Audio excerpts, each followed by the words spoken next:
Bienvenue dans French Baratin avec Raphaël.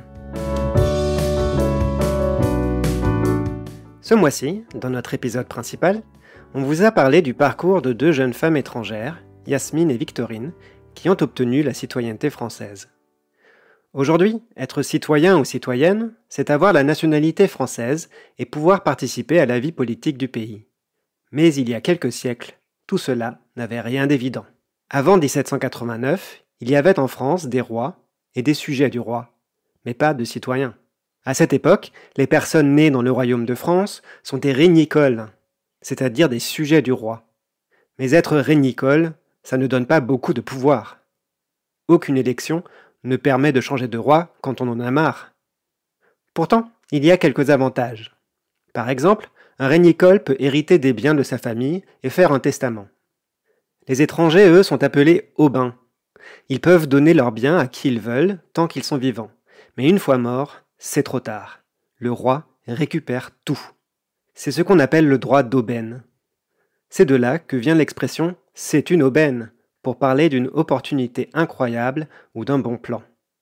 Et c'est vrai qu'en récupérant tous les biens des étrangers morts en France, le roi fait une très bonne affaire. Mais, vous le savez, la chance des rois tourne en 1789. C'est la Révolution. Le 14 juillet, la Bastille est prise. Le 4 août, les privilèges des nobles sont abolis et à la fin du même mois, l'Assemblée nationale vote la Déclaration des droits de l'homme et du citoyen. À ce moment-là, les Français ne sont plus de simples sujets. Ils deviennent des citoyens. Ils reçoivent des droits.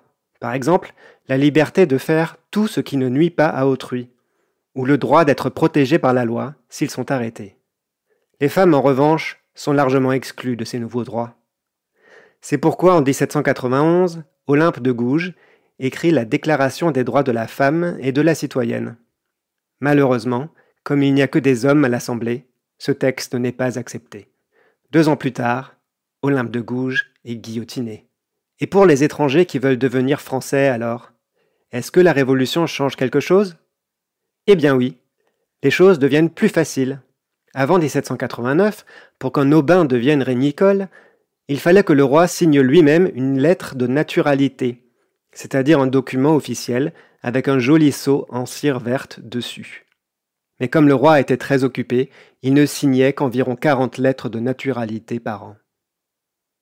À partir de 1790, il suffit d'avoir vécu 5 ans en France et de prêter serment pour devenir citoyen français. 2 ans plus tard, un décret donne aussi le titre de citoyen français aux étrangers qui ont aidé les Français à défendre la Révolution. Depuis, les règles ont changé de nombreuses fois. Il n'y a plus besoin de lettre du roi, mais le parcours reste parfois long et difficile. Alors devenir citoyen français, est-ce une aubaine ? À chacun et chacune de se faire son opinion. À bientôt dans French Baratin.